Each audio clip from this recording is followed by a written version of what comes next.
साल्यादिकं महामूल्यं नादेयं व्रतधारिभिः रागद्वेषमहाचिन्ता भयशोकादिसद्ग्रहं सद्गृहम् द्रव्याढ्यभाजनान् न स्यात् धर्मध्यानं व्रतादिकं चौरादिग्रहणात् पुंसां चार्दध्यानं प्रजायते इति मत्वा न तद्ग्राह्यं धर्मध्यानादितत्परैः वीतरागं परित्यज्य शङ्काचिन्ताकरं भजे।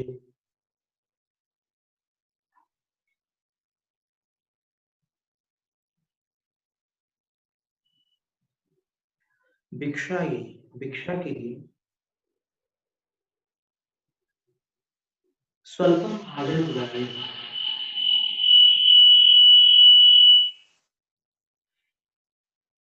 इसका साउंड बंद कर सकते हैं?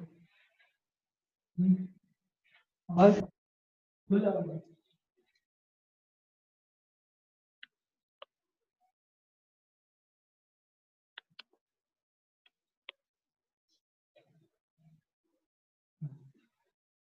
भिक्षाई स्वल्पम भाजनम ग्राह्य।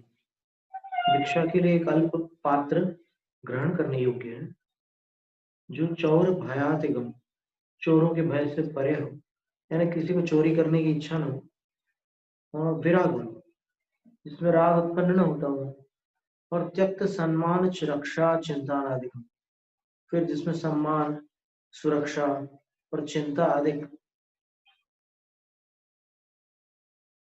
छूट जाए, उसमें ये सब चीजें न जुड़े, ऐसा पात्र ग्रहण करने योग्य है।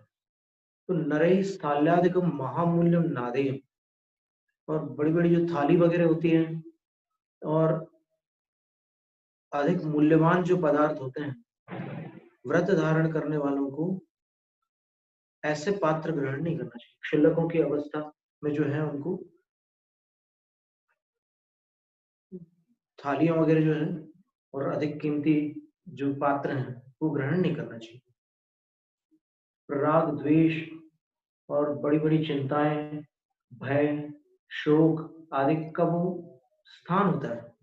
कोई ऐसा पात्र आप ले लो जो बहुत महंगा और बहुत बड़ा हो, बड़ा तो नहीं लिखा, महामूल्यम लिखा, स्थाल्यादि, थाली वगैरह जो बहुत कीमती पात्र हैं, तो उसमें राग द्वेष होता है, बड़ी चिंता होती है, भय होता है, और चले जाने पर शोक भी होता है। तो इन सब का जो घर है वो पात्र नहीं लेगा।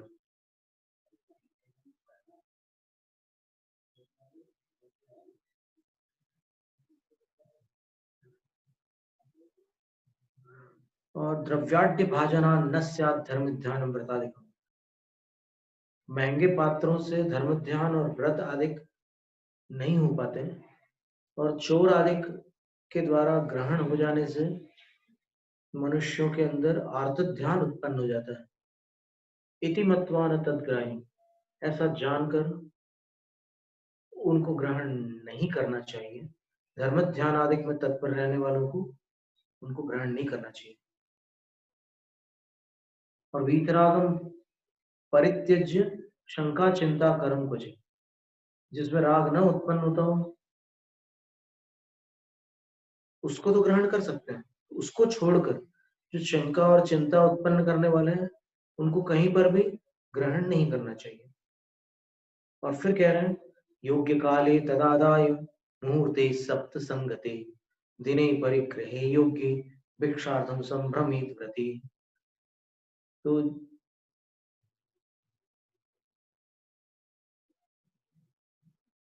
सप्त संगते मुहूर्ते,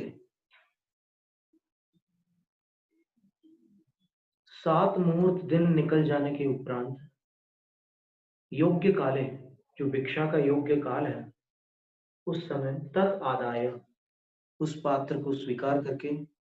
अब 7 मुहूर्त का अर्थ क्या हो गया?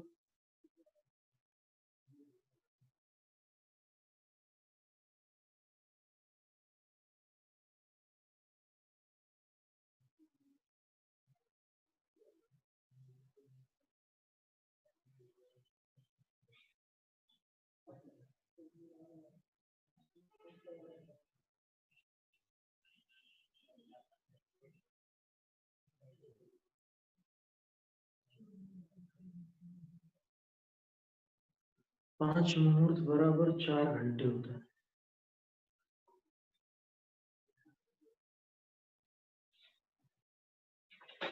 देखो हम देखते हैं।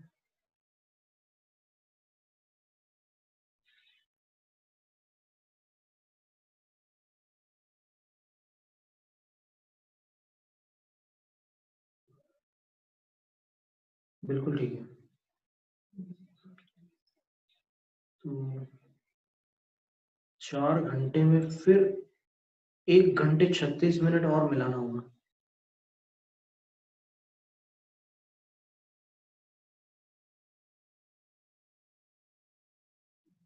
तो आहार की जो वेला है, एक ज्ञानवती माता जी ने भी बतलाया था उस समय कि उस वेला में अपन नहीं उठ रहे हैं अभी वर्तमान में, अपन जल्दी उठ जाते हैं। अन्यथा वास्तविक वेला तो वही है कि जब सब बाल बच्चों का पेट भर जाए, पूर्णोदरान बालकान दृष्टवा, फिर धूम मुशल आदि धुआं रसोई घर से, मतलब साधु ये देखे कि रसोई घर से धुआं तो नहीं निकल रहा, अगर निकलना रुक गया है धुआं, और अगर वो कूटने पीसने की आवाजें तो नहीं आ रही, अगर आवाजें बंद हो गई है तो फिर वो चर्या के लिए उतरे, ऐसा मूलाचार में लिखा है। और ये स्थिति, बच्चों का पेट भरा हुआ हो, ये स्थिति तो कब बनेगी? दातार का तो पेट भरा हुआ नहीं देखेंगे वो, बच्चों का पेट भरा हुआ देखने के लिए। ये सुबह की तो बात ठीक है, वो तो ठीक है, पर ये जो भोजन जो साधु लेने वाले हैं उनके घर जाकर, तो उस भोजन में से बच्चों को दिया जा चुका हो, ये कथन है। मैंने बच्चों को भोजन कराने के बाद फिर साधु का भोजन होगा, ऐसा मूलाचार में ये बात लिखी हुई है। पूर्णोदरान बालकान दृष्टवा, ये शब्द है ना, पूर्णोदर का अर्थ क्या हो गया? भरे पेट वाले बच्चों को देखकर फिर साधु आहार के लिए उठे। तो ये 7 मुहूर्त वाली बात तो उचित है।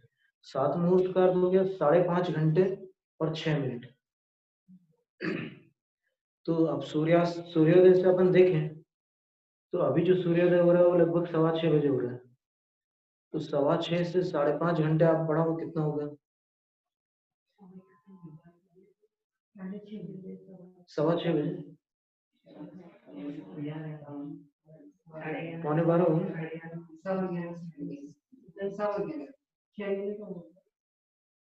नहीं नहीं नहीं, 5.5 घंटे के बाद 6 मिनट ऊपर लेना है, तो 11:15 से 6 मिनट ऊपर जाएगा।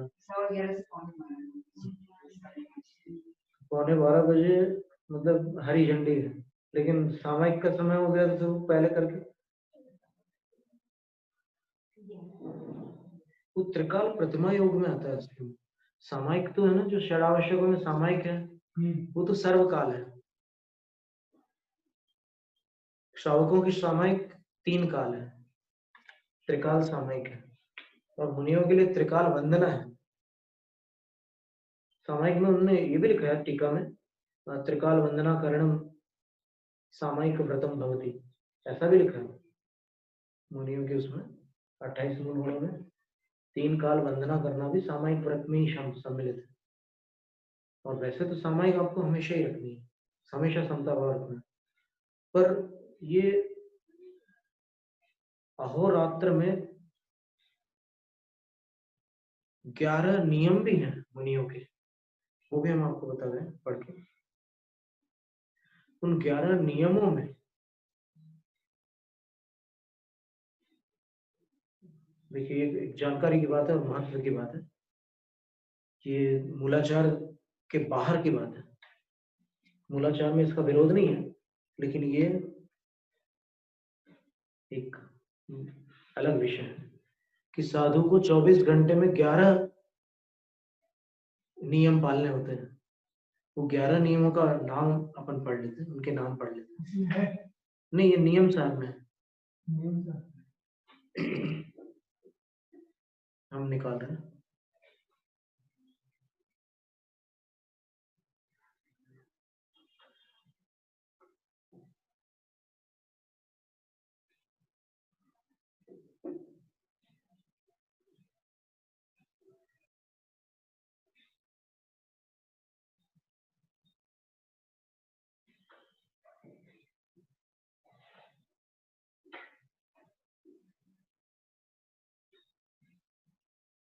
वही गाथा 144 गाथा नियम सार की, उसमें लिखा है टीका में,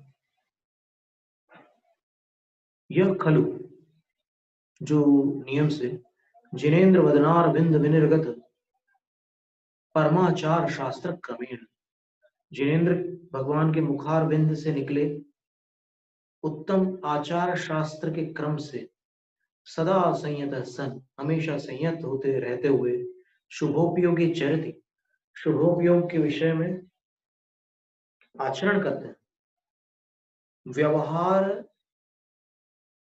व्यावहारिक धर्म ध्यान परिणत, और व्यावहारिक धर्म ध्यान रूप परिणत रहते हैं, अतएव और इसीलिए चरण कर्ण प्रधान, चर्या करने में प्रमुख होते हैं। स्वाध्याय काल अवलोकयन स्वाध्याय क्रिया करोति, स्वाध्याय काल को देखते हुए स्वाध्याय की क्रिया करते हैं। दैनम दैनम भुक्त्वा भुक्त्वा चतुर्विधाहार प्रत्याख्यानं च करोति, और दिन प्रतिदिन भोजन कर करके 4 प्रकार के आहार का या 4 प्रकार का आहार प्रत्याख्यान करते हैं। तीसरी संध्यासु, 3 संधि कालों में भगवद अर्हत परमेश्वर स्तुति शत सहस्र मुखर मुखार बिंदु भवति, 3 संधि कालों में भगवान अरहंत परमेश्वर की लाखों स्तुतियों से मुखर है मुखार बिंद जिनका ऐसे हो जाता है, यानी जी भर के स्तुति करते हैं भगवान की। और त्रिकालेषु च नियम परायण, और 3 कालों में सूर्योदय सूर्यास्त और मध्याह्न, इन 3 कालों में नियम परायण रहते हैं। ये नियम क्या है? प्रतिमा योग, यानी 3 बार प्रतिमा योग करते हैं साधु, सामायिक नहीं करते, सामायिक 24 घंटे रहते हैं। ये त्रिकाल नियम परायण होते हैं। तो ये त्रिकाल नियम का अर्थ क्या है? इसका भी अर्थ अपन अन्य शास्त्र के आधार से तुलनात्मक रूप से अपन अभी देख लेते हैं। अभी अपन ये पढ़ रहे हैं पहले कि ये 11 क्रियाएं, इत्यहोरात्रे एकादश क्रिया तत्पर, इस तरह 24 घंटे में अहोरात्र में 11 क्रियाओं में तत्पर रहते हैं। मूलाचार की 13 क्रियाएं अलग है। कौन सी 13 क्रियाएं मूलाचार में? षड आवश्यक, फिर पंच परमेष्टियों को नमस्कार, पंच नमस्कार, फिर आसीही और निसीही, ये 13 क्रियाएं मूलाचार में बताई। लेकिन यहाँ पर क्या कह रहे हैं? ये 11 क्रियाएं करते हैं। 11 क्रियाएं अपन गिने फिर से, कौन सी है? तो 4 स्वाध्याय काल में स्वाध्याय करना 4 क्रिया हुई, और दिन प्रतिदिन आहार लेकर 4 प्रकार का प्रत्याख्यान करना, तो 4 और 4 8 हो गई, और 3 संध्याओं में अरहंत भगवान की लाखों स्तुतियां करना, ये 11 क्रिया है। नहीं, ये 3 संध्याओं में स्तुति करना और त्रिकालेश नियम परायण, तो फिर इसमें चतुर्विध आहार प्रत्याख्यान को 1 लेना होगा ना? हाँ, 1 लेना होगा।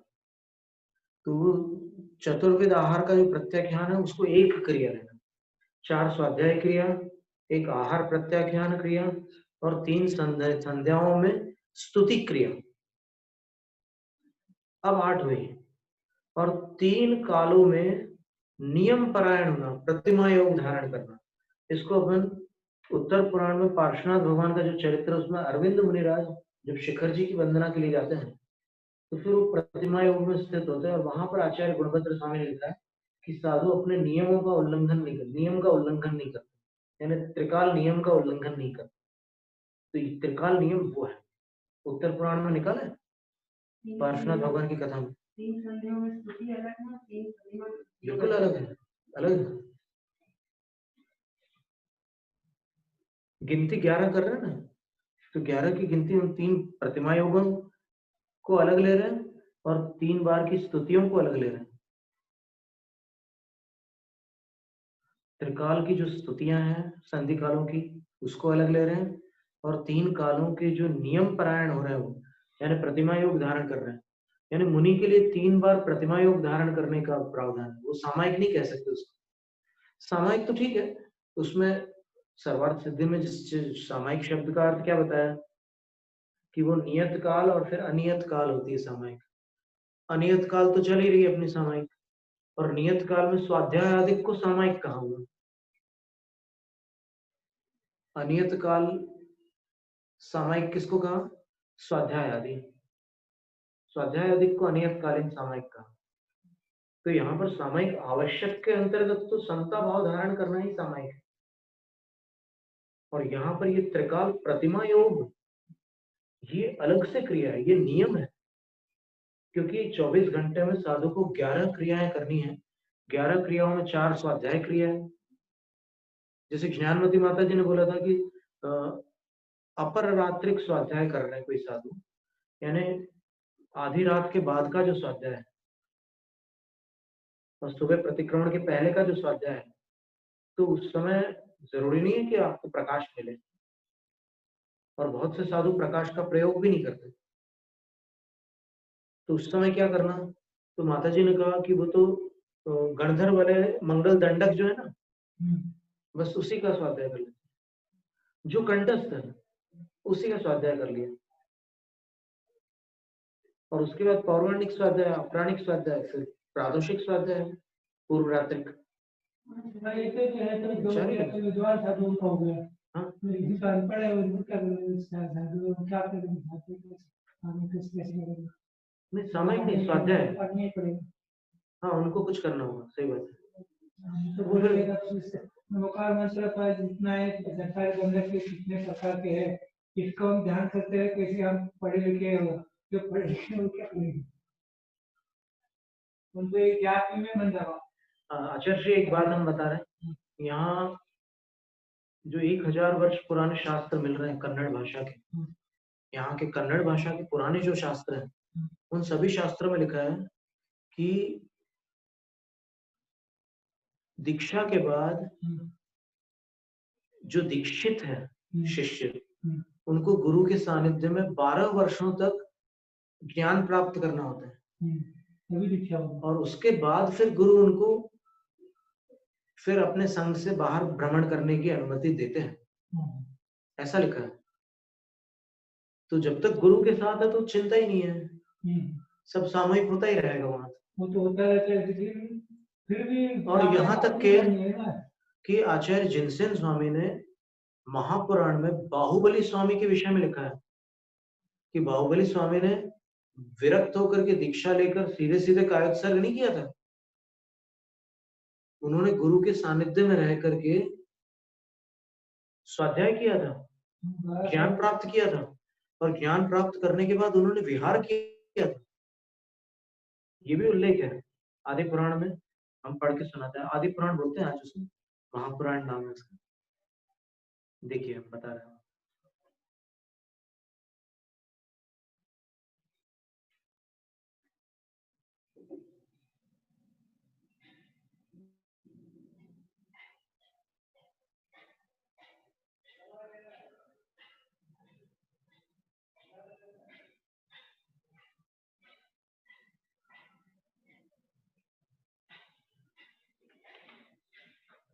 इतना क्या अनपढ़ को इतना तो ज्ञान है कि संसार शरीर भोगी नाश वाले है। वो तो वैराग्य का चिंतन कर सकते हैं कि वैराग्य तो सबके पास है, जिन जिन ने दीक्षा ली है हमने सबके पास वैराग्य है।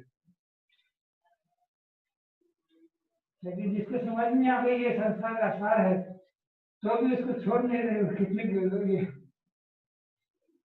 सब समझ रहे।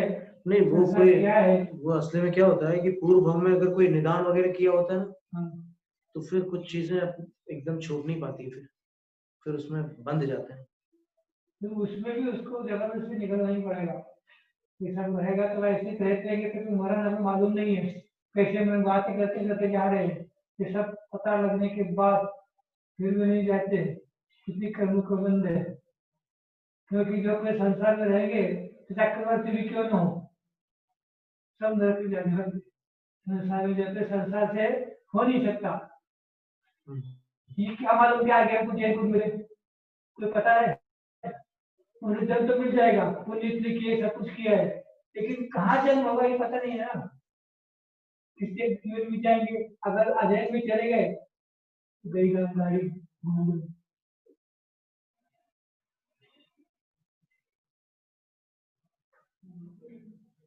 महापुराण दूसरा भाग ये लिखा है।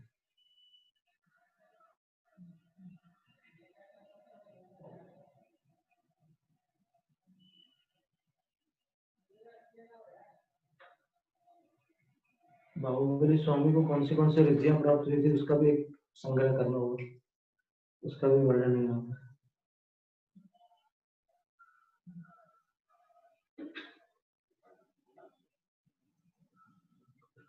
जितने भी रिद्धि के पीछे में पड़ गए साधु भी रिद्धियां हुई थी उसको तरफ ध्यान ही नहीं देते, भगवान बाहुबली को ध्यान दिया उन्होंने, बिल्कुल उस तरफ ध्यान ही नहीं दिया।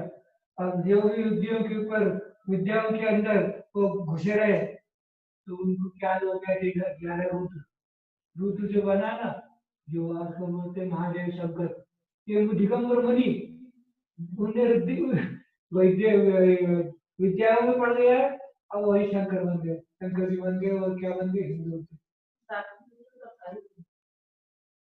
उनको सब कुछ था, आगे का ध्यान नहीं गया, वो आगे तो विद्या में रहे, आगे जाना चाहिए था, विद्या हमारे नहीं है, आते रहते हमारी नहीं है, हम जाना कहाँ है, मोक्ष जाना है। हम बीच के विद्या के बीच के इतना अगर उलझे पड़े तो वही उलझ रहोगे, वही उलझ रहोगे।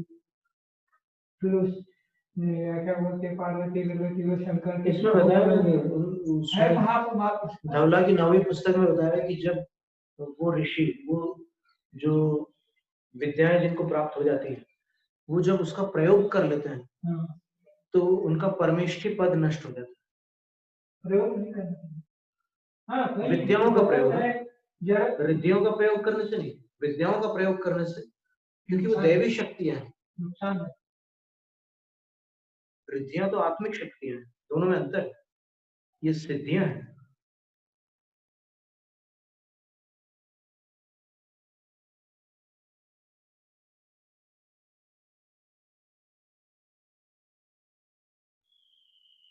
हमारे पास जो विद्याएं आई ये लिखा है साधना करी काय के लिए मोक्ष के, और उसमें विद्याएं आई हमें कैसे काम दे दिया, तो तुम्हारा इतना पानी मिल गया तो कैसे गया, उसमें क्यों लग रहे हो तुम, उसको छोड़ दो, हमको जाना था आगे जाना, इतनी में नहीं रहना। जब तपस्या करते हैं ना तब सब कुछ विद्याएं आती है, सब कुछ धन दौलत सब कुछ आती है, अगर उसी में लगे रहे तो आगे कब बढ़ेंगे। अब देखिए बाहुबली स्वामी ने अपने पुत्र महाबली को राज लक्ष्मी सौंप दी और स्वयं गुरुदेव के चरणों की आराधना करते हुए जैनी दीक्षा धारण की, जिन्होंने समस्त परिग्रह छोड़ दिए तथा जो दीक्षा रूप लता से आलिंगित हो रहे थे, ऐसे बाहुबली उस समय ऐसे जान पड़ते थे मानो पत्तों के गिर जाने से कृष्ण लता युक्त कोई वृक्ष ही हो। अब देखिए इसके बाद का जो वाक्य है वो महत्व है। श्लोक 106 गुरुरनुमते धीतो दददेक विहारितां प्रतिमायुक्मा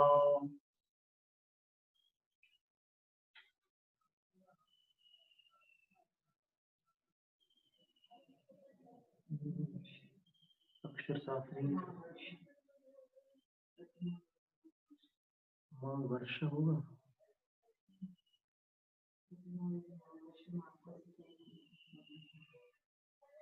किल संप्रदा।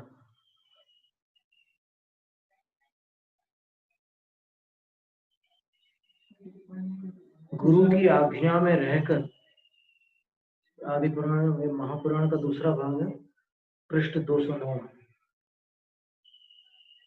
गुरु की आज्ञा में रहकर बाहुबली भगवान का लिखा है, आचार्य श्री बाहुबली भगवान ने दीक्षा लेकर गुरु की आज्ञा में रहकर शास्त्रों का अध्ययन करने में कुशल तथा एकल विहारीपन धारण करने वाले जितेंद्रीय बाहुबली ने फिर 1 वर्ष तक प्रतिमा योग धारण किया।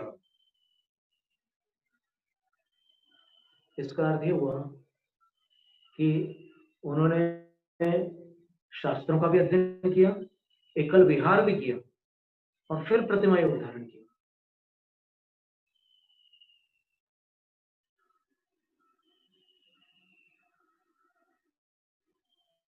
तो 11 क्रियाओं की चर्चा निकली थी, तो पार्श्वनाथ भगवान की चर्चा में मिला उत्तर पुराण।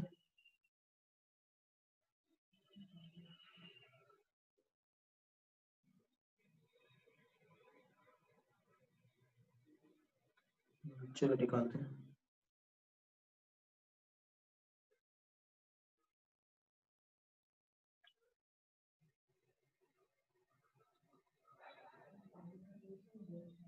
हम्म,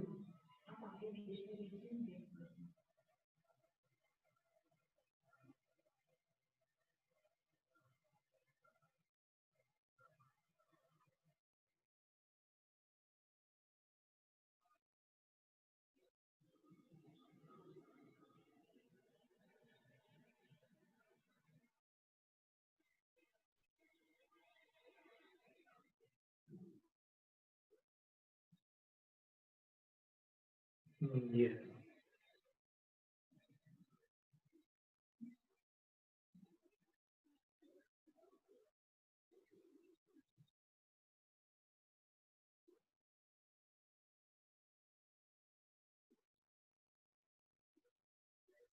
लिखा, तो पार्श्वनाथ भगवान के चरित्र में उत्तर पुराण के अंदर पृष्ठ 430 पर।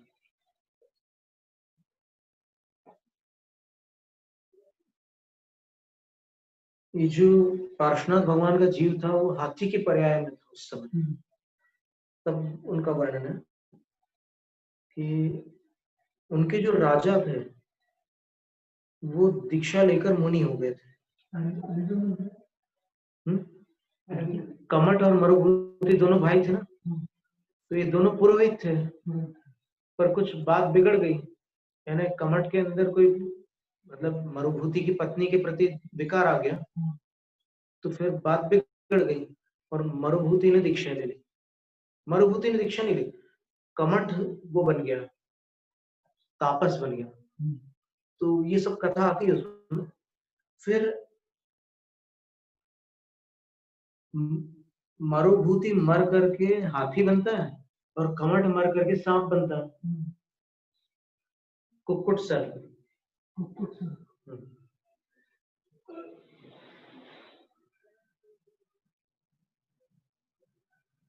किसी एक समय राजा अरविंद ने विरक्त होकर राज्य छोड़ दिया और संयम धारण कर सर्व संग सहित वंदना के लिए संमेद शिखर की ओर प्रस्थान किया। माने ससंग वो निकले शिखर जी की वंदना के लिए। चलते चलते वे उसी वन में जा पहुंचे जहां वो हाथी रहता था।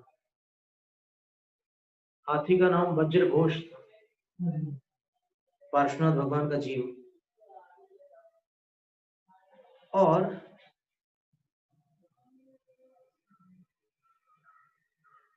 अब यहाँ पर क्या हो गया कि पंडित जी ने हिंदी में अपनी तरफ से सामायिक का समय होने पर ये जोड़ दिया है, मूल में ऐसा कहीं उल्लेख नहीं है। सामायिक का समय कैसे हो सकता है साधु का? साधु का तो सामायिक का समय 24 घंटे है।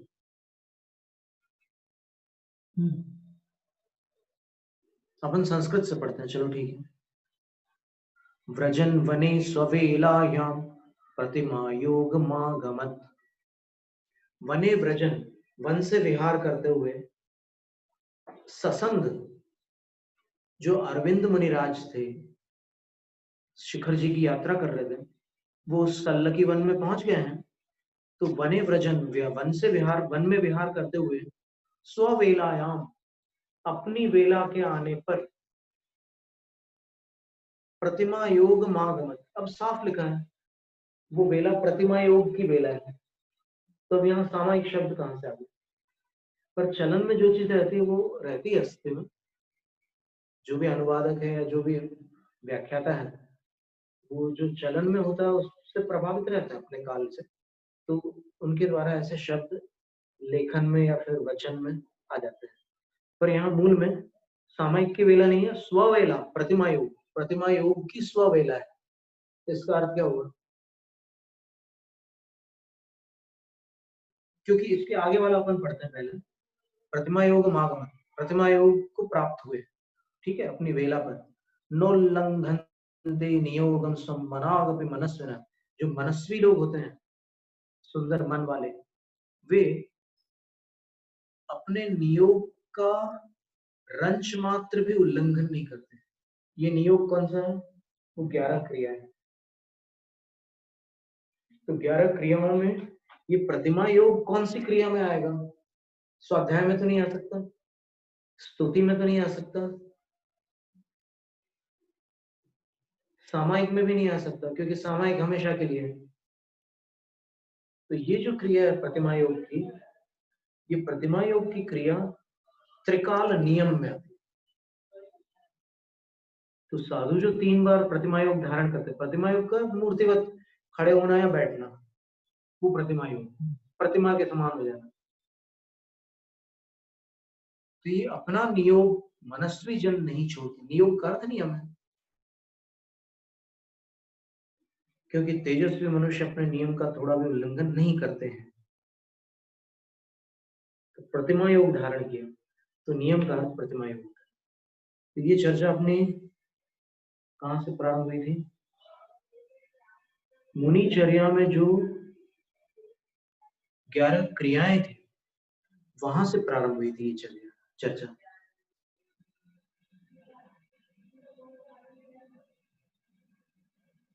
और 7 मुहूर्त बाद आहार के लिए उठने की बात थी।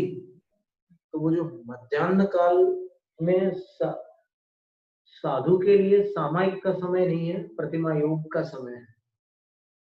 ये ठीक है कि प्रतिमा योग धारण करके सामायिक ही करना है, समता ही रखना है। समता का नाम सामायिक है, उस अपेक्षा से क्या लोगे वो सामायिक। लेकिन जो श्रावक लोग के लिए टाइम दिया थी, अभी कल ही हमने एक गाथा निकाल कर दी आचार्य महाराज, सुनील सिंह महाराज, कार्तिक अनुप्रेक्षण से एक गाथा बताइए। हाँ, वो नंबर क्या था गाथा में? उवर्ण्य अवरण्य, उवर्ण्य मज्जन्य अवरण्य चाल नालिया छटको। 354 नंबर की गाथा है कार्तिक अनुप्रेक्षण की। वहां पर श्रावकों के लिए सामायिक का काल दिया है। फिर ये प्रश्न आएगा कि नीति सार में कैसे लिखा है कि नक्षत्र दर्शनान वंचित सामायिक परिग्रह। तो वहां पर सामायिक शब्द जो है उसको प्रतिमा योग में गर्भित करके लेना, यानी प्रतिमा योग रूप जो सामायिक को ग्रहण किया है आपने, उस प्रतिमा योग को पूर्ण कर सकते। मुंचेत लिखा है, छोड़ सकते हो, मुंचतु नहीं लिखा है, आदेश नहीं दिया है, छोड़ दो ऐसा नहीं लिखा है, छोड़ सकते हो। और बैठे रहना, सामायिक करना है तो और समता भाव रखना है तो और समय तक समता भाव तो रखना ही है। अगर प्रतिमा योग को और विस्तृत करना है तो और कल, उसकी कोई आपत्ति नहीं।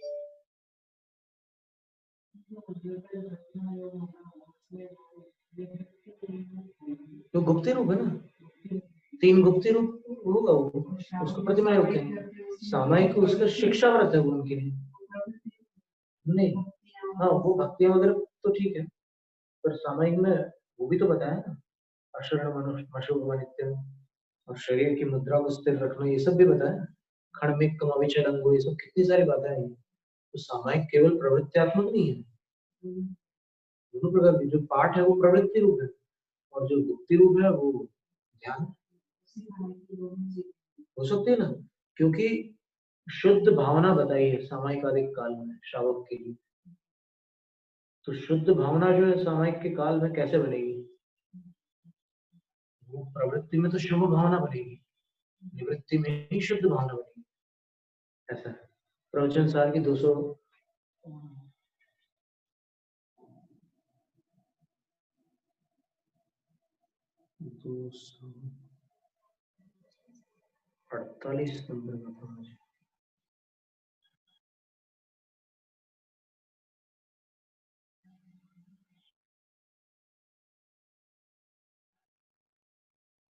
ये भी आप जान लीजिए कि श्रावक के भी शुद्ध भाव होता है। कब होता है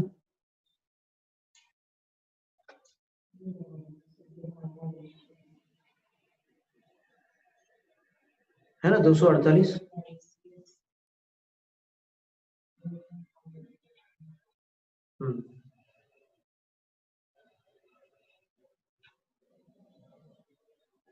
ये पंक्ति आप सुन लीजिएगा, जैसे आचार्य महाराज ने प्रवचन सार की तात्पर्य वृत्ति टीका में लिखी है।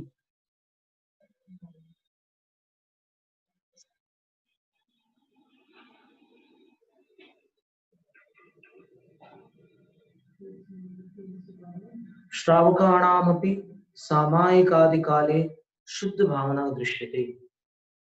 सामायिक आदि का जो काल है श्रावकों का, श्रावकों के लिए सामायिक का काल है, मुनियों के लिए प्रतिमा योग का काल,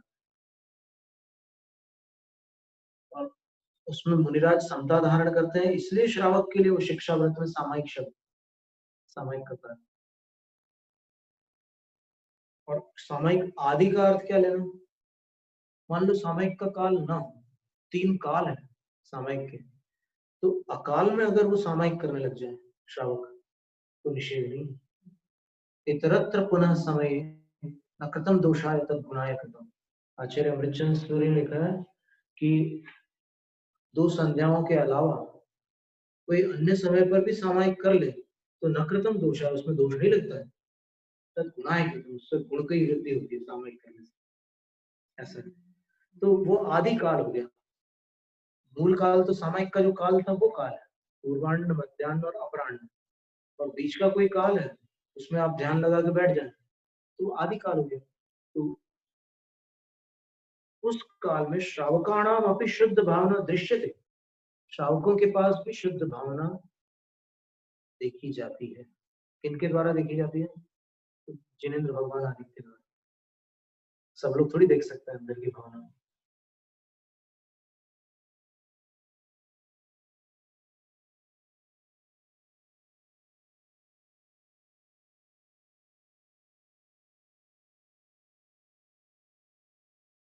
तो यहाँ पर ये कहा जा रहा है कि 5 घंटे 36 मिनट बाद आहार के लिए निकले। अभी ये स्थिति है नहीं, अभी फिर वो वाली बात आ जाती है कि साधु के पीछे निकले, साधु लोग निकल जाए तो उसके पीछे फिर 11 प्रतिमाधारी आहार चर्या के लिए निकले। माता जी ने इस पर प्रकाश डाला था कि आज वो स्थिति अभी वर्तमान में नहीं चलती है। अभी फिर ये ना टाइम बदल रहा है, लोगों का टाइम बदल रहा है, अब वो पहले कर नहीं सकते, समय बदला हुआ है, काल का प्रभाव। अभी तो बच्चे लोग भी जल्दी उठते हैं, अभी भी बहुत से मेरी अपने अपने महाराज जी क्षेत्र बनाए रखे हैं ना, वहाँ करते तो कभी अपने हिसाब से करते हैं। ठीक है, मतलब अपना आगम का मार्ग अपन देख रहे हैं तो उस हिसाब से तो लिखा है कि सप्त संगते मुहूर्ते,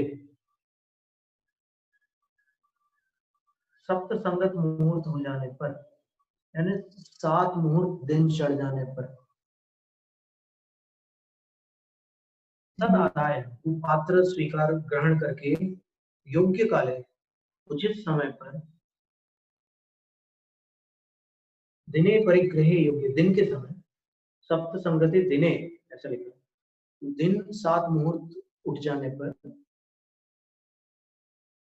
फिर भिक्षार्थम संभ्रमित व्रती, भिक्षा के लिए वो क्षुल्लक व्रती जो है वो भ्रमण करें।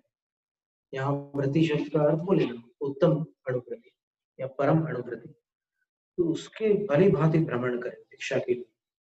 न शीघ्रं गमनं चैव कुर्यान् मंदं न सत्यति, विलंबितं न सन्मार्गे स्थित्वा नैव प्रजल्पनम्। बोले कि बहुत वेग से गमन न करें और न सद्यति, वे उत्तम यति, सद्यति यानी जैसे सत्पुरुष बोलते हैं वैसे सत्यति बोल रहे हैं इनको। अभी उत्तम श्रावक भी है और यति भी है, दोनों शब्दों का प्रयोग हो रहा है यहाँ पर। तो वे सद्यति मंदम चैव गमनम न कुर्यात्, धीमे धीमे भी न चले, और विलंबितम न सन्मार्ग, बहुत देर न लगाए, और सन्मार्ग यानी प्रासुक मार्ग पर स्थित्वा प्रजल्पनम नैव कुर्यात्, खड़े होकर के किसी से बातचीत भी ना करें, वार्तालाप भी ना करें। अब कोई पूछ सकता है कि आहारचर्या के लिए निकलते समय वार्तालाप कौन करता है, वार्तालाप का प्रावधान कहाँ है? तो उसका समाधान ये है कि आचार्य कुंकुद स्वामी ने सूत्र प्रौढ़ ग्रंथ में लिखा है, भिक्खम भमे पत्तो समिधि भाषेण मोणेन। वो भिक्षा पूर्वक भ्रमण करते हैं और भाषा समिति के साथ अथवा मौन पूर्वक वो आहारचर्या को निकलते हैं। तो दोनों विकल्प दिए हैं। और इसी प्रकार मुनिराजों के लिए भी आचार्य पूज्यपाद स्वामी ने आहारचर्या के समय लिखा है कि मुनि महाराज भी शुरुआत स्थिति है।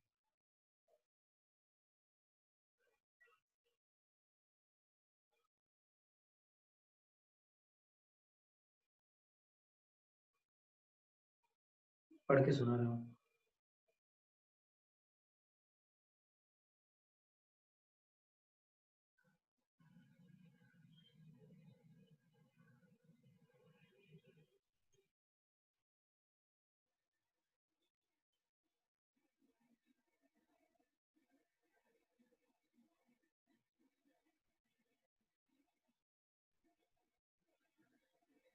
अलाभ परिचर्य, अलाभ परिचर्य, अगर भोजन का लाभ न हो तो उसमें शांति रखना, आकुलता नहीं करना, वो अलाभ परिचर्य है। सही तो बात ये है कि चौके में जाने के बाद ये पढ़वा है, उसके बाद भी सब कैसे बाहर आने के बाहर करके जरा भी हूँ करने के पैसे एक बार हूँ करे उसको पैसे देता है। अब इसमें जो लिखा है वो हम पढ़ के सुना है।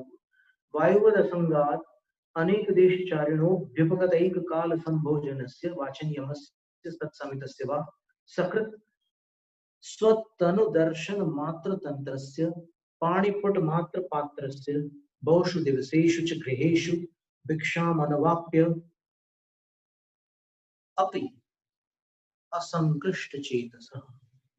बोल रहे हैं कि हवा के समान जो निष्परिग्रह है और अनेक स्थानों पर विचरण करते हैं, जैसे वायु का सर्वत्र विचरण होता है, और स्वीकार किया है एक समय में आगमोक्त भोजन ग्रहण करना जिन्होंने, और वाचन यम से वचनों में मौन धारण किए हुए हैं,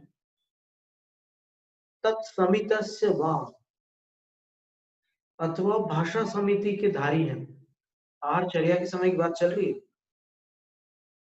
सकृत स्वतनुदर्शन मात्र तंत्र से, वो एक ही बार अपना शरीर दिखा रहे हैं आहारचर्या भिक्षाचर्या के लिए निकलते समय। पाणिपुट मात्र पात्र से, केवल अंजलि में बर्तन बना करके भोजन ले रहे हैं। बहुत दिनों तक और अनेक घरों में भी भिक्षा न प्राप्त होते हुए भी, होने पर भी,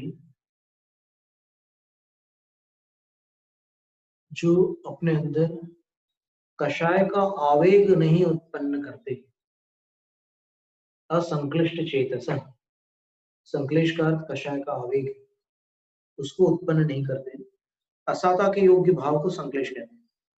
और दात्र विशेष परीक्षा निरुत्सुक, और कोई विशेष दातार है जो देने में बहुत कुशल है, अंतराय जहां पर नहीं होते जिनके चौके में, ऐसे चौके की खोज नहीं करते वो।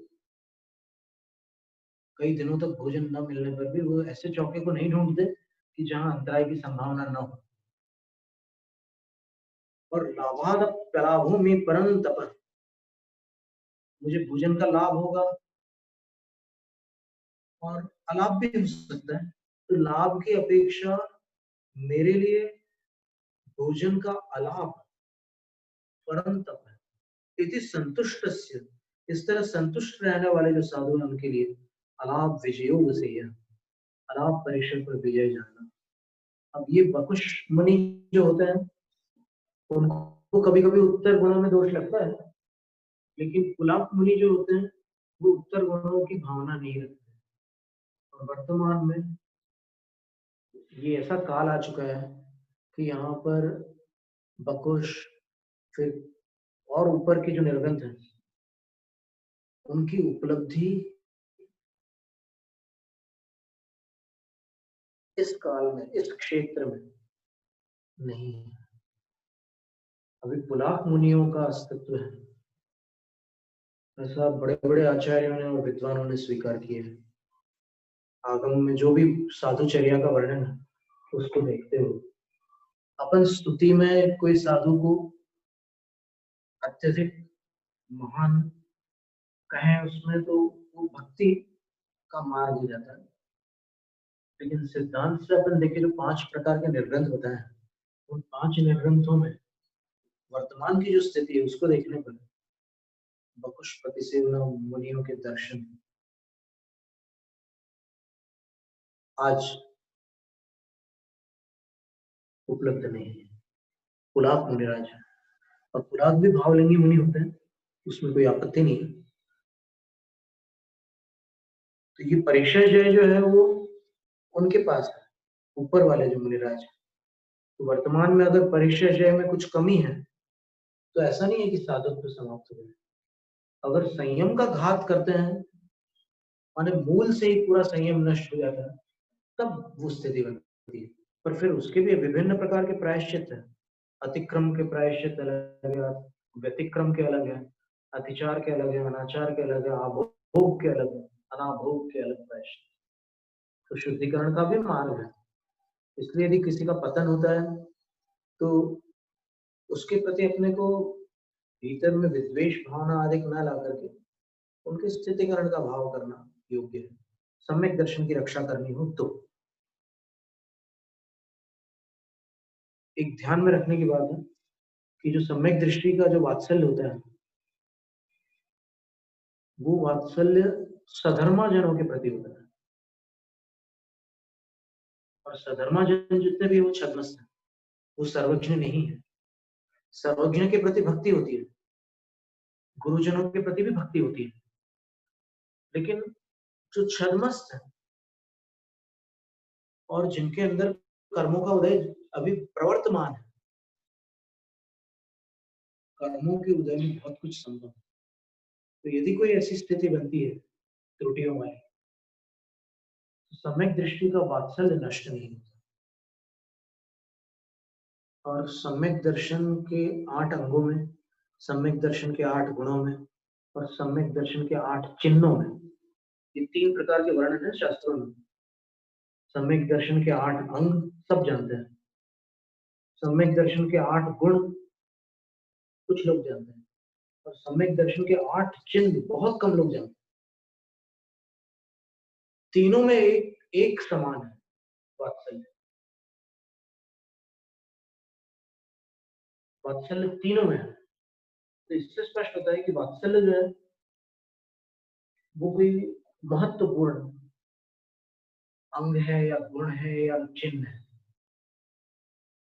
जैसे माँ अपने अपराधी बेटे से भी नफरत नहीं करती, उसको अपराध से मुक्त करने का जी जान से प्रयास करती अंत तक, वैसे सम्यक दृष्टि धर्मात्मा से नफरत नहीं करता, और नफरत करता है वो सम्यक दृष्टि।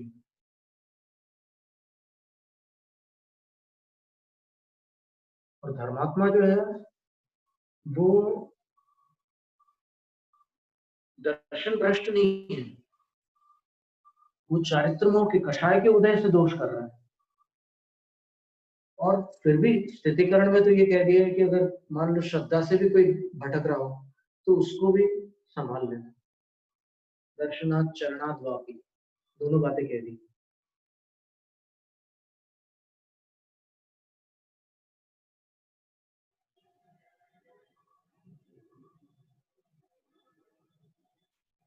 तो यहाँ पर बातचीत करने को मना किया है।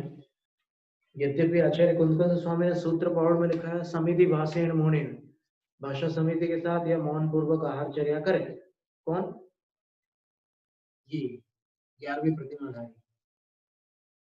तो वहां बोल रहे हैं कि वहां बीच में खड़े होकर गप्पे नहीं करना, भाषा समिति की छूट दे दी, ये कह रहे हैं। प्रजल्पन का अर्थ होता है बड़बड़ करना। फिर निरीक्षयत न तो भूमि चतुर्हस्त प्रमाणकम नयनाभ्याम न्यसेत पादम सर्वसत्वदया परः।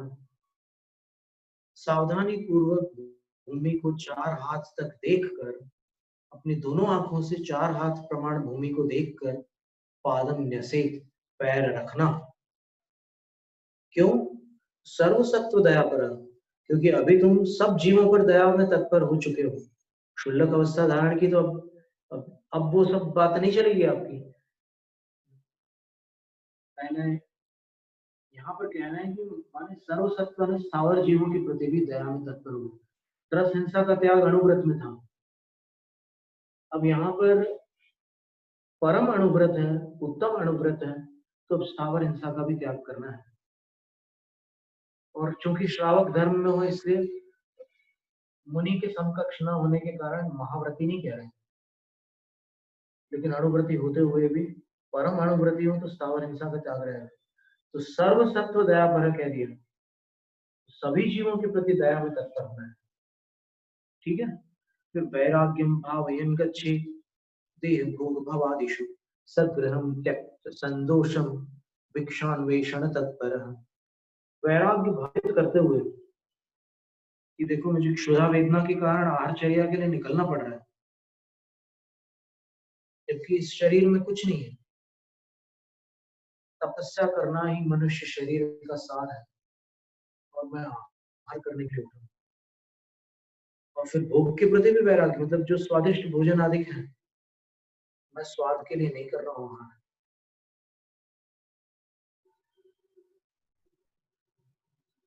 मैं अपने मोक्ष मार्ग के कर्तव्यों को पूर्ण करने के लिए भोजन ले रहा हूँ। और संसार के प्रति विचार गतियों में भ्रमण करना तभी रुकेगा जब मैं ये सब त्याग कर दूंगा। लेकिन फिर भी मुझे क्षुधा की वेदना है, इसलिए मैं आहार के लिए उठ रहा हूँ। तो सदग्रहण त्यक्त संदोषण संदोषम, और किसी उत्तम घर को देखते हैं जो सब प्रकार के मद्य मांस आदि दोषों से रहित हो और लोग गर्हित आदि भी ना हो। ऐसे घरों को देख करके भिक्षान्वेषण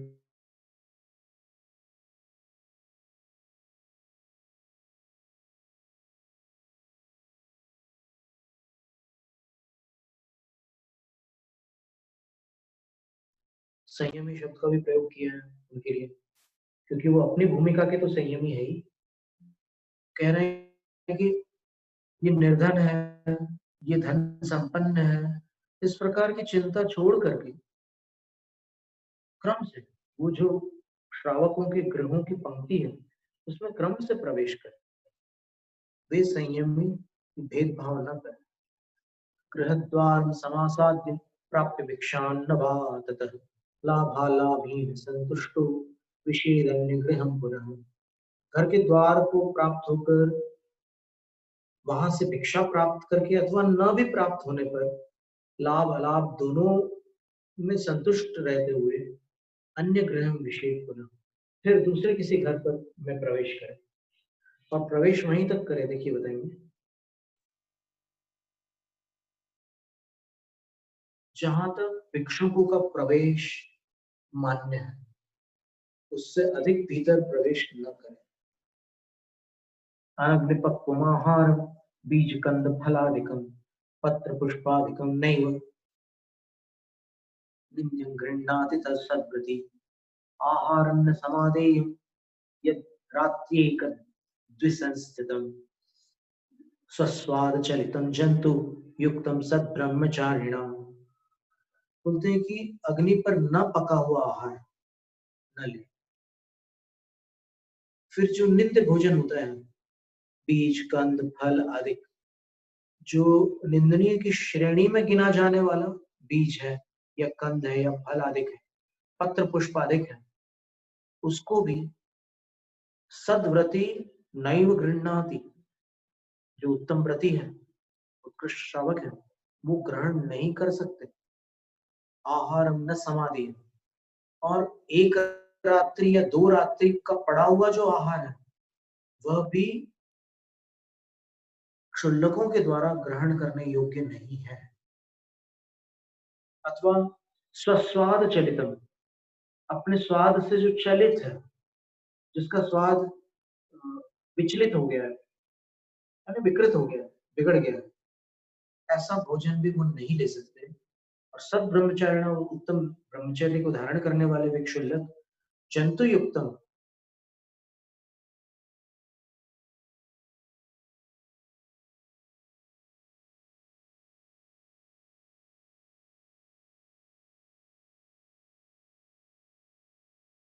विषान्नमेव सर्वथा। और व्रति द्वारा जो प्रकृष्ट आहार होता है, राजसिक आहार जिसको कहते हैं, मोदक आदि का, लड्डू वगैरह, वो व्रतियों के लिए निंदे है, इसलिए न ग्राह्य, ग्रहण करने योग्य नहीं। क्यों नहीं है? क्योंकि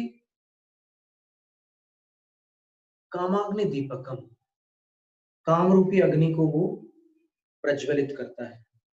इस प्रकार का जो रसीला और राजसी आहार होता है वो इंद्रियों को उत्तेजित करने में निमित्त बनता है, इसलिए उसको छोड़ना होता है। कैसे छोड़ना होता है?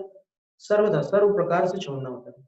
और तीव्रम विषान्न में, जिस विषैले अन्न में तीव्र विष मिला हुआ है उसको जिस प्रकार छोड़ दिया जाता है, उसी प्रकार ऐसे आहार को छोड़ दिया जाता है जिनसे इंद्रियां भड़कती हो। लंपटत्वं भजे जिह्वा येन कामोत्कटो भवेत् तत्याज्यं यदि नावान्नं दुग्धादि रस संयुतम।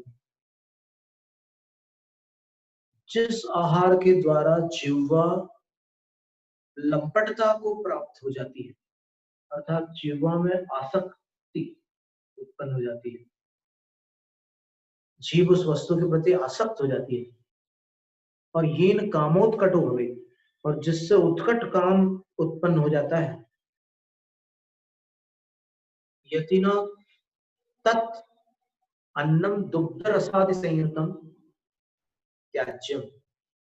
तो यति को, ये लघु यति है लेकिन यति शब्द लिखा, तो यति को वह अन्न जो दुग्ध आदि रसों से संयुक्त है छोड़ देना चाहिए। यानी जो गरिष्ठ श्रेणी की जो खीर है उस प्रकार का भोजन छोड़ने योग्य। दुग्धादि रस संयुक्तम अन्नम, दुग्धादि रसों से संयुक्त जो अन्न है, क्या होता है कि कई बार लोग उसको बार बार घुमाते हैं। एक साधारण खीर बन जाती है, वो बन जाती है, वो तो ठीक है, उसमें उतना गाढ़ापन नहीं रहता है। और ये बोल रहे हैं कि जो ऐसा अनाज जिससे कि एकदम इंद्रियां भड़क उठे, उसका त्याग करना। आप देखिए नीति वाक्यामृत में काम समुद्देश के अंतर्गत ये उल्लेख है कि जो संतान प्राप्ति के इच्छुक हैं उनके लिए ऐसा भोजन होता है, ये साधुओं के लिए नहीं होता।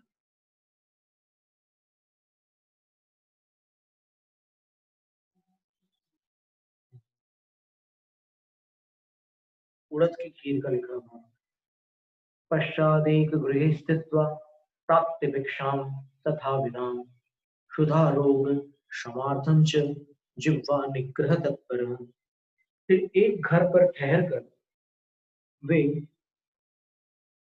उस प्रकार की भिक्षा को, जो अभी ऊपर बताई ना जो प्रक्रिया, उस प्रकार की भिक्षा को प्राप्ति विधिवत स्वीकार कर लेते हैं, ग्रहण कर लेते हैं।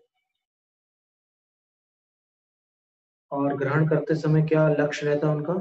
क्षुधा रोग शमार्थम। क्षुधा रोग है तो उसको शांत करने के लिए, उसका अभाव तो नहीं होगा भोजन से, लेकिन क्षुधा शांत होगी, उसको शांत करने के लिए। और जीवा निग्रह तत्पर, और जीवा को वश करने में तत्पर रहते हुए वो भोजन करते। रूक्षम स्निग्धम तथा शीत उष्णम वा लवणान्वितम त्यक्त सल्लवणम वापि त्यक्त स्वादम तत् यथागतम रात्रौ स्थितं न चादेयं तक्रं जीव समाकुलं संयतैर्दधि पापादि भीतैः सावध्य कारणम। रूखा, चिकना, ठंडा, गर्म, लवण से युक्त अर्थात नमकीन, और त्यक्त सल्लवण नमक से रहित भी, त्यक्त स्वाद, स्वाद से रहित, नीरस, यथागतम जैसा आ जाए उसको लेना है। लेकिन रात्रौ स्थितम तक्रम जीव समाकुलम न चाहिए। रात में अगर छाछ पड़ी रखी हो अथवा दही दही भी रखा हो रात भर का, तो संयत ही पापादि भीते, पापादिक से डरने वाले जो संयत है उनको सावध्य कारण पाप में कारणभूत ऐसे पदार्थ का सेवन नहीं करना चाहिए, रात के दही का और रात की छाछ का। इसीलिए कुछ लोग प्रातः काल जैसे ही दूध आता है सवेरे का, तो उसमें बादाम के ऊपर का छिलका जो कवच होता है ना बादाम का, वो डाल देते हैं, तो 4 घंटे में मीठा दही बन करके तैयार हो जाता है। तो वो वाला दही यहाँ पर इस कथन के अनुसार ले सकते हैं, लेकिन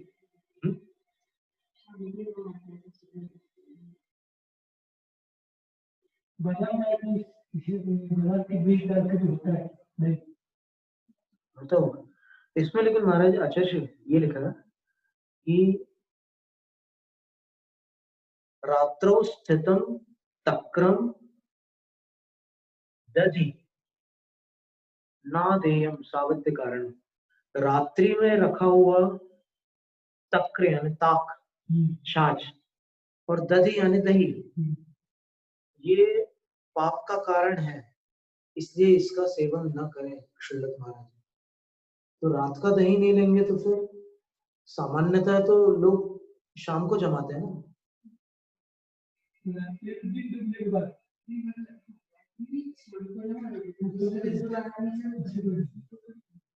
तो रात्रो स्थितम का अर्थ तो रात में रखा हुआ होता है।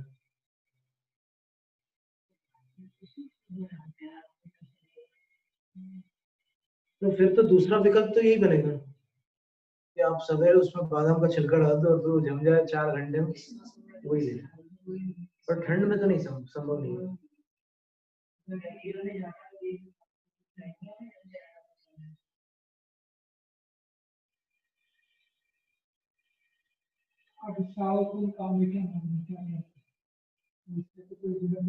रोज कोई पुस्तक नहीं एक बार रिसर्च करके चलता है तो दोबारा दो बार क्या पूछना है, तो किसी दिन तो उनको पाप उनको मारते पड़ेंगे। नहीं, बात उनके पाप की चर्चा है ही नहीं यहाँ पर, बात ये है कि अपने को क्या नहीं लेना है। नहीं, वो तो अपन, वो तो फिर जानकारी निकालने की बात है। जब यहाँ पर ये लिखा हुआ है कि रात में रखी हुई छाछ और रात का रखा हुआ दही पाप का कारण होता है, जीवों से समाकुल होता है, इसलिए उसका सेवन नहीं करना, ऐसा लिखा है।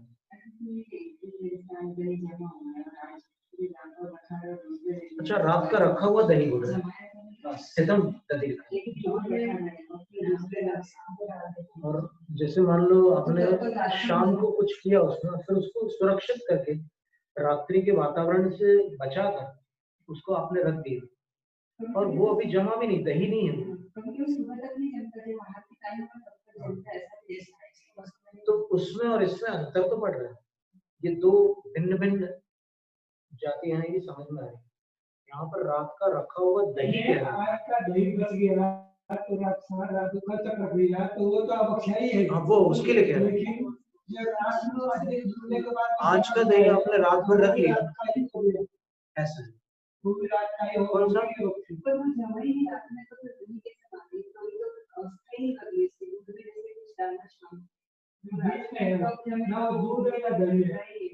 तो उसको दही नहीं कह सकते, नैगम्य से तो फिर आप दूध को घी कह सकते।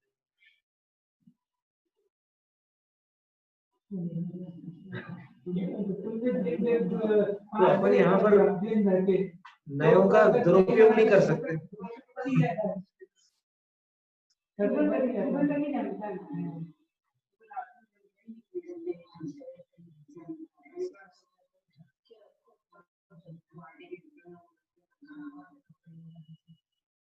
मेरा इसको गर्मी दे दे तो हो जाता है, गर्मी में रख दिया इसके बाद क्षुल्लकों के 7 अंतरायों का वर्णन है, वो अपन आगामी सत्र में देखते हैं। सुनकर के बड़ी रुचि हो रही होगी कौन से 7 अंतराय। देख लेंगे। अथापराणिक जैनम जयतु शास्त्रम।